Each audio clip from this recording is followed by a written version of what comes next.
Straight You're now tuned into the show where you learn the discipline to show up day after day, to do the work, the confidence to put yourself out there boldly and authentically, and the mental toughness to continue showing up, doing the work, putting yourself out there, even when the success you've expected to achieve has yet to be achieved. And on top of all this, you get a huge dose of personal initiative. That is the go-getter energy that moves any one of us, including yourself, to go and make things happen instead of waiting for things to happen. And then we put all this together into a series of frameworks, approaches, insights, strategies, and techniques, all underneath the umbrella of one unifying philosophy that is called work on your game. My name is Dre Baldwin, also known as Dre All Day, and welcome to the show. And today's topic is what it actually takes to make money. And it may not be what you think it takes. Now, before we get into this, let me remind you, I send out a text message every morning for free. Everyone who's in my text community receives it. It's called the Daily Motivation. You can get it every morning. All you got to do is let me know that you would like to receive it by texting me to join my text community. Here's the number, 305-384-6894. Send a text to that number right now. And once I get your text, you will be verified into the text community, and tomorrow when I send out the daily motivation text, you and everyone else who is in the text community shall receive that message. So that number's down below in the description if you didn't catch it. Secondly, Work on Your Game University is the place and the way that you take your next step in working with me. So anybody who's listening to the show and you are getting value out of this and you want to know, if you see how good the free stuff is, imagine how good the paid stuff is. So come into Work on Your Game University, where you're going to get a real life education, not that garbage that you're getting on most college campuses these days from professors who are unqualified to teach you the kind of things that I talk about here on this show, and unqualified to tell you the truth. They're definitely unqualified to do that regardless of the subject that they're teaching, because they have people who are telling them they can't say certain things. Nobody tells me what I can say. That's why I can tell you the truth that you can't get in other places. So that's why, for that reason alone, you need to be at Work on Your Game University. So go to workonyourgameuniversity.com. You will see all your options. You want to work with me directly in my coaching program. You want to get access to all the courses that you hear me talk about, like Bulletproof Mindset, 30 Days of Discipline, People Skills, ASAP Confidence, 25 Hours, Content Machines, Sell Yourself. All of those are inside the university. Go to workonyourgameuniversity.com and let's go on a journey. All that said, let's get into the subject. What it actually takes to make money. Many people think that it takes money to make money, or that it takes some complicated formula. Now, there is a formula, but the formula is not complicated. What it actually takes is 4 things that you probably have heard of before to make money.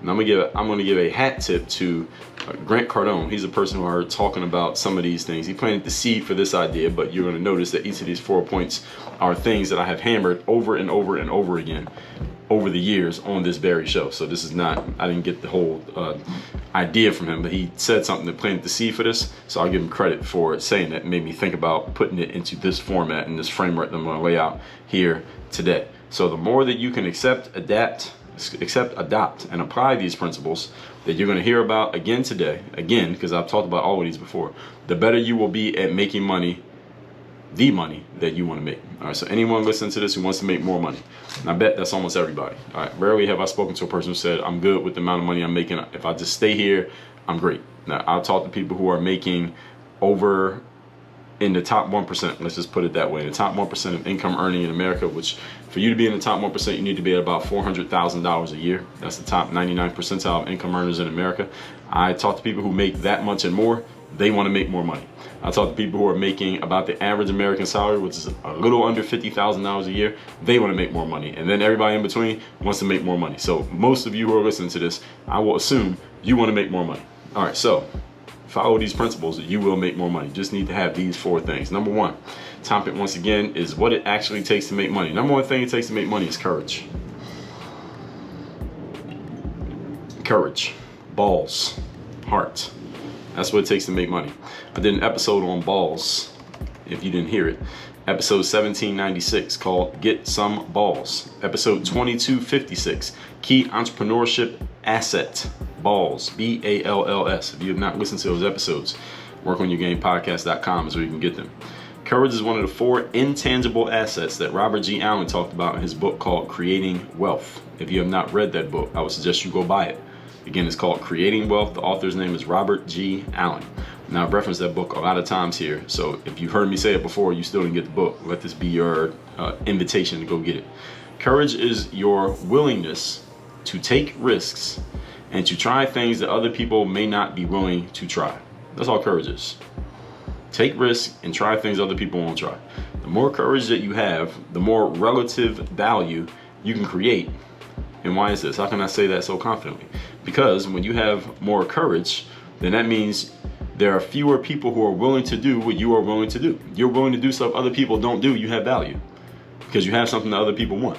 A willingness to take some action that they won't take, right? That's valuable. If you learn how to package it, position it, and sell it, you can make money.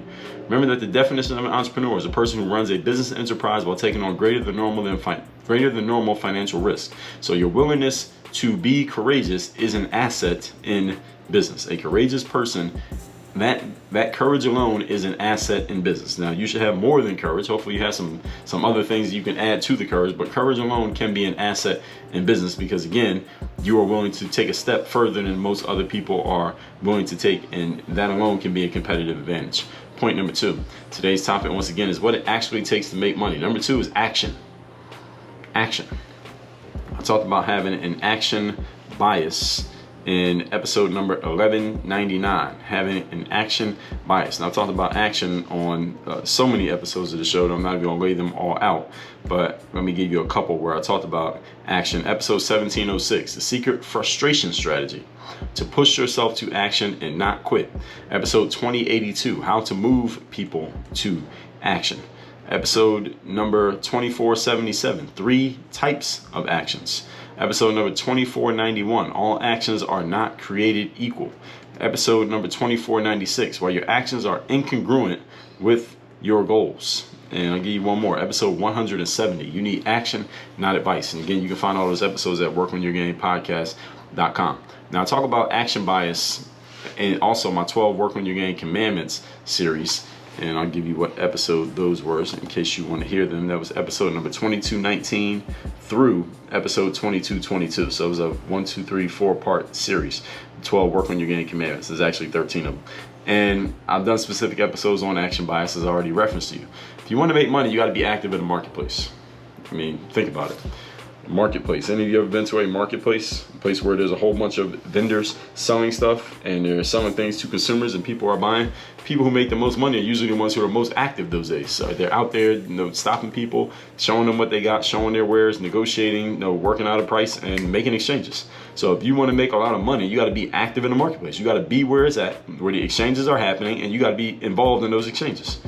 Now, understand that the strength of any economy, whether we're talking the government, national economy, or your personal economy, is based on the circulation of money.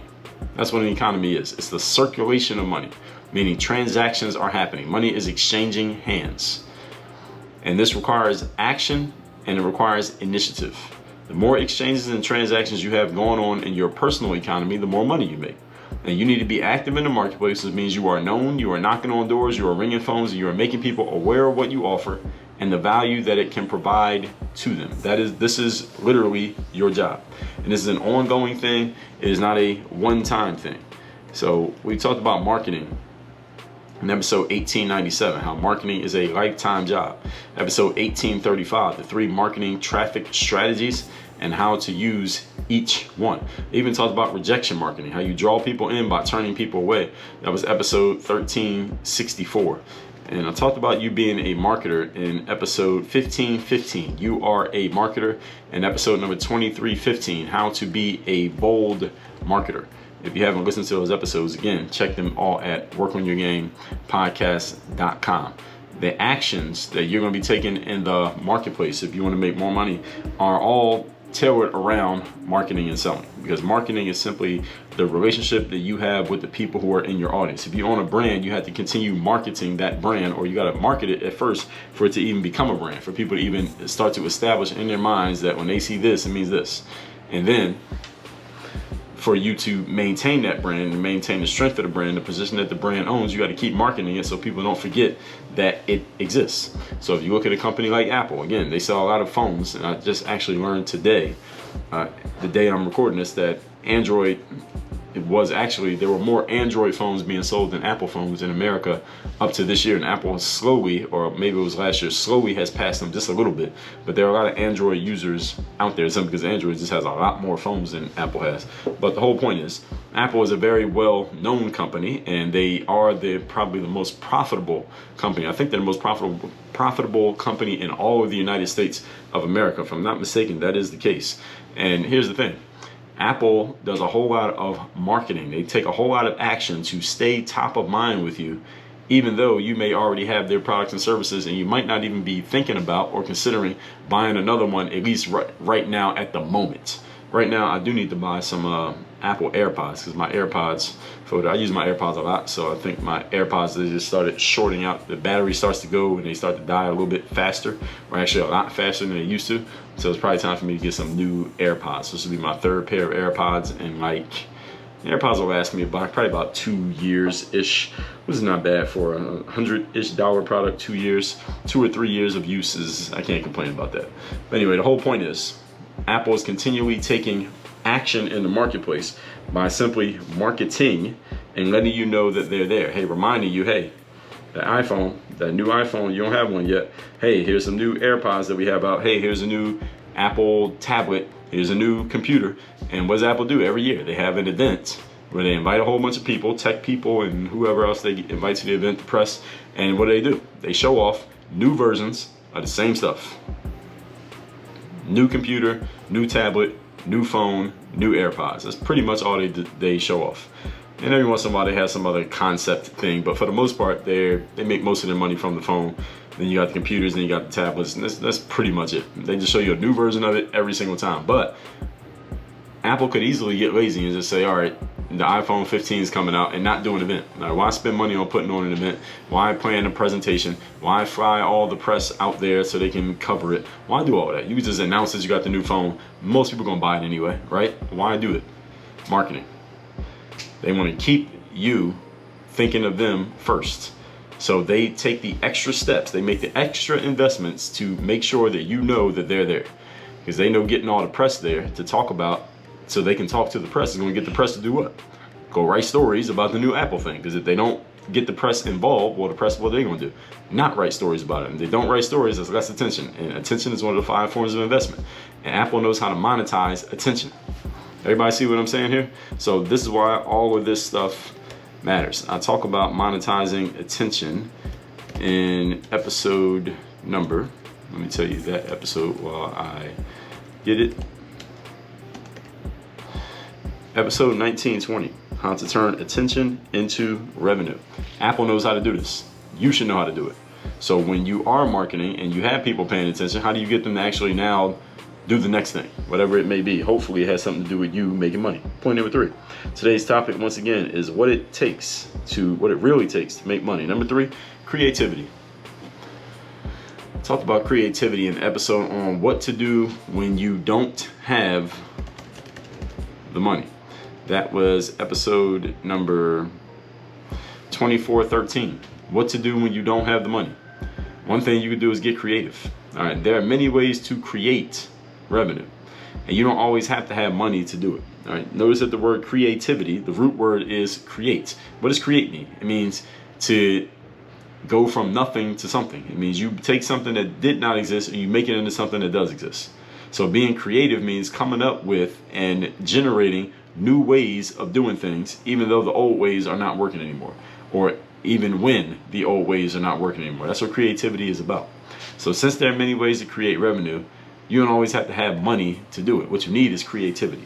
That's one of the ways you can create money. So can you come up with a creative way to provide value to someone that they will be willing to pay for? Again, it might not be the ways that you're currently offering. Maybe those don't speak to that person, or maybe that's not what they most need right now. But if you came up with a creative way to serve them, they would say yes. Do you have one?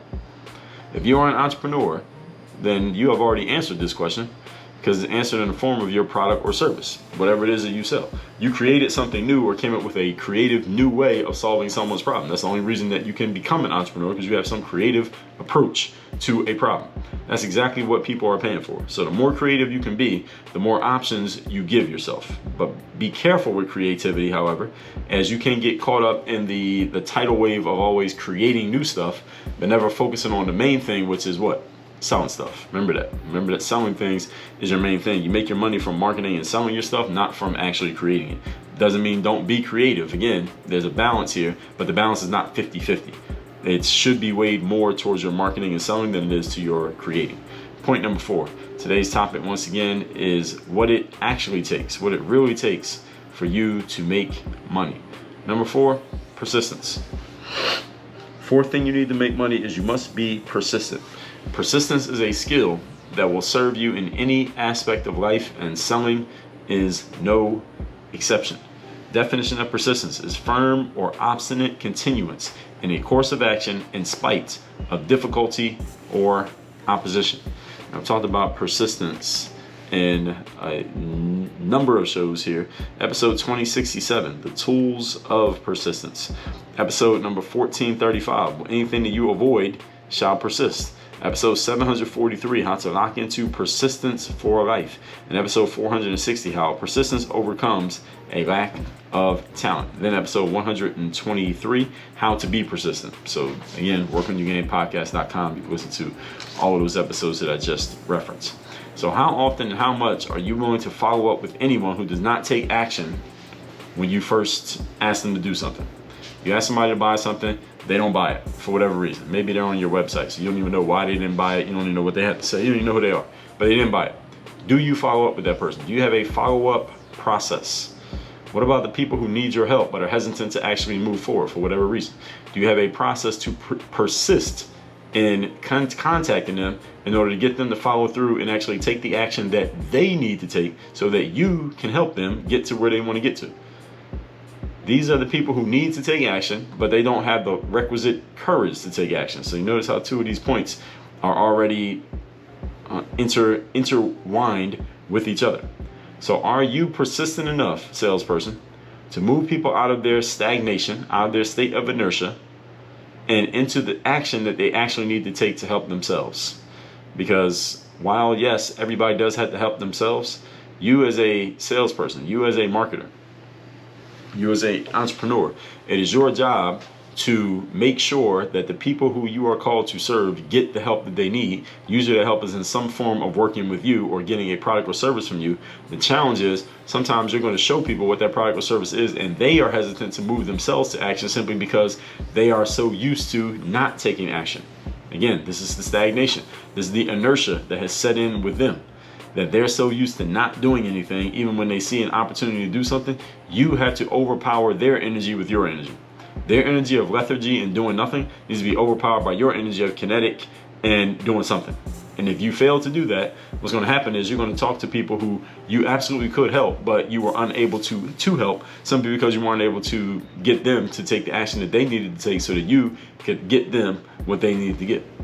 And this is on you as a salesperson. This is your responsibility to move people out of their inertia, out of their stagnation. Even though it's not your responsibility to make them good, it is your responsibility to move them towards where they want to go, especially if they voluntarily came to you to let you talk to them about what you're offering. All right, they know they want it. They just need somebody to give them permission to do it. And guess who that person is? That would be you.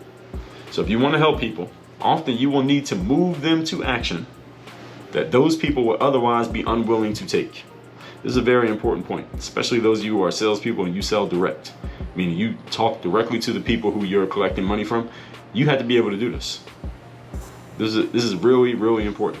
As a salesperson myself, in the coaching business and the speaking business and the consulting business, it would be great, and any of you who's in those spaces will probably agree with me, it would be great if we only talk to people who don't need to be what's the word that I would use here? They don't need to be influenced or persuaded into taking an action that's actually going to help them. They already know what is going to help them. It's just a matter of who they're going to do it with. I love working with those people. They're the easiest people to talk to. They provide the least amount of headaches. I don't have to basically, what's the phrase that I would use? I don't have to keep going back and forth with them for a long time to get them to understand the value of what I'm offering. I like talking to those people because they already know they need what they need. It's just a matter of, am I going to get it from here or am I going to get it from there? Right? Those people are great to talk to, and any of you who's in the consulting space, you'll probably agree with me. But here's the thing, there's not enough of them going around for you to sustain your entire business on that. So you're eventually going to talk to the other type of person. This is the person who needs it. And when you talk to them, they can see they need it. They will even verbalize that they need it, but they will still hesitate and come up with excuses to not get it. They'll come up with reasons to not buy and not move forward. And the reason is not because they don't have money. Even though they may say they don't have money, that's not the real reason. That's just a convenient excuse that most people have come to believe. If they say that, then nobody can push back against it. It's not true, but that's the reason why most people tell you that they don't have money. That's why they don't do something. That's not the real reason why they didn't do it. Money is just a convenient excuse that can't be countered, or it can't be overcome, or at least they don't think it can. It can be overcome, but a lot of people don't think it can, so that's why they use it. If you want to help people, you have to be willing to move them to an action that they wouldn't take on their own. This is your responsibility. This is where your persistence and your ability to persuade and influence kicks in. And this will be your job as a salesperson if you're not already in sales. Because some of the people who you want to sell, they have been in a certain frame of mind for so long that it's very difficult to get them into a different frame of mind. So it is your job to actually do that difficult thing. And the more you succeed at it, the more you will be rewarded by what? Making money. So let's recap today's class, which is what it actually takes to make money. So many people making money a much more complicated subject than it actually needs to be. So today I'm going to show you how to actually do this by hammering in 4 principles that I've talked about in the past on the show, and I will talk about more in the future. The more that you accept, adopt, and apply these principles, people start to hear about you, the better you'll be at making the money that you want to make. Point number 1, courage. Robert G. Allen talked about this in his book, Creating Wealth, being willing to do things that other people are unwilling to do. Number 2, action. Talk about this in the 12 Work on Your Game commandments. And if you want to make money, you must be active in the marketplace. You got to be out there letting people know that you exist, selling, marketing, advertising, telling people that you are there. Think about the Apple phone. How many times over the course of a day do you see an ad for the iPhone or the iPad or the AirPods? If you count it up, you probably see ads for these products probably 10 times a day. Again, you've learned to filter them out, but if you really thought about it, you would notice that their ads are everywhere, and that's the reason why their products are everywhere, because they're always marketing. Number 3, creativity. If you don't have the money to do something, there are other ways for you to get what you want. You just got to be creative, and you have to be proactive with your creativity, because no one's just going to hand you an opportunity. You have to go get the opportunity, be creative with it, and things will start to pop off in your favor if you do it consistently enough, and if you are actually offering real value. So what can you get creative in offering to people that they will be willing to pay for? Maybe you can come up with another product. Maybe there's another idea in there underneath what you already have going on. Be careful with creativity though, as sometimes you can become a starving artist who spends no time or energy on the marketing or selling, but you have these beautiful things you created but nobody's selling to. Number 4, persistence. This is a skill that will serve you in any aspect of life. Sales is no objection. Remember that no exception. Please, how often and how much are you willing to follow with anyone who does not take the action that you want them to take? And what about the people who need your help but are hesitant to actually move forward? These are the people who need to take action, but maybe they lack the requisite courage. So it's your job to kind of blow them up, give them a little bit of courage that they don't have, so that they can feel courageous and actually taking the action that they need to get to where they want to go. This is the way it works in sales. Now, often people need what you're offering, but they're so used to not having it, so used to giving themselves excuses that they will be unwilling to do what is necessary to actually get the help, even though they can see it right there in front of them. It's your job to get them off that fence and over the hump. All that said, text me, tell me the best insight you got from today's class. My number is 305-384-6894. And go to workonyourgameuniversity.com where you can get access to all 37 courses we have, 3,000 plus lessons. You get access to my coaching programs and my 2 physical mailings that I send out every month called the Bulletproof Bulletin and the Black Book. That's all at workonyourgameuniversity.com. Work on your game. Dre, all